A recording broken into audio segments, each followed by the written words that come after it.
Hello student good evening. आज जो मैंने भी O triple S forest guard exam दौरान गोटे बहुत इंपोर्टेंट नोटिस आसी से नोटिस कौन अच्छी तो मु सर्ट रे या भलसे बुझे दूसरी कौन अच्छी ना जो मानकर भी परीक्षा 29 तारिख रु 7 तारिख पर्यंत अच्छी तांकर जो सेंटर एडमिट कार्ड रे थिला से सेंटर वर्तमान कौन कर दिया ना चेंज कर दिया। सेंटर कौटी थिला जो मानकर सेंटर पड़ी थिला एग्लो BTech India private limited first floor Infocity Patia Bhubaneswar है।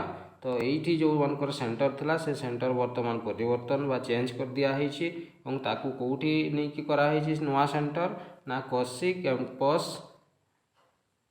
Second floor computer lab KIIT university Bhubaneswar माने किट यूनिवर्सिटी KOSI कैंपस है से नुआ सेंटर कराई। तो जो मानकर भी आग को परीक्षा अच्छी तुम्हें कौन कर ना से पुराना सेंटर को आउ जीव ना तुम कौटी को जीव ना जोटा नुआ सेंटर दिखाई से नुआ सेंटर को जीव है।